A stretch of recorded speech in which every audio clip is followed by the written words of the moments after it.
ரசூலுல்லாஹி ஸல்லல்லாஹு அலைஹி வஸல்லம் சொன்னார்கள், அமல்கள் எல்லாம் மிகவும் சிறந்த அமல் அப்படின்னு ரசூலுல்லாஹ் நிறைய சொல்வார்கள்.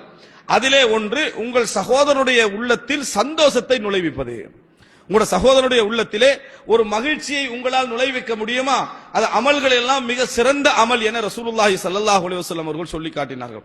ஒரு சந்தோஷத்தை வர வைப்பது, ஒரு மகிழ்ச்சி அவருக்கு கொடுப்பது, இந்த மாதிரி ஒரு ஏற்பாடை நாம செய்வோம் என்று சொன்னால், ஒரு உணவு, ஒரு உடை, ஒரு ஏதோ ஒரு சாதாரண உதவியின் மூலம் அவர் சந்தோஷப்படுவாராக இருந்தால், அந்த மாதிரி ஒரு உதவி செய்ய நாம் நினைப்போமாக இருந்தால், அதன் மூலம் நிறைய பாவங்கள் மன்னிக்கப்படும் என்ற செய்தியை நாம் என்ன செய்கிறோம், பார்க்கிறோம்.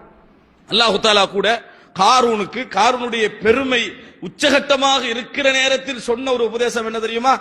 அஹ்சின் கமா அஹ்ஸனல்லாஹு இலைக்.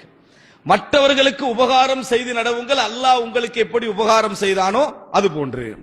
அல்லாஹ் தஆலா எப்படி உங்களுக்கு சிறந்த வாழ்க்கையை தந்து ஒரு அழகான வாழ்க்கை அல்லாஹ் தஆலா தந்திருக்கிறானோ, அது போல மற்றவர்களுக்கு நீங்கள் என்ன செய்யுங்கள், கொஞ்சம் கொடுங்கள், மற்றவர்களுக்கு கொஞ்சம் கவனியுங்கள், மற்றவர்களை கொஞ்சம் சந்தோஷப்படுத்துங்கள் என்ற வார்த்தை அல்லாஹ் தஆலா குர்ஆனில் என்ன செய்கிறான், சொல்லி காட்டுகிறான்.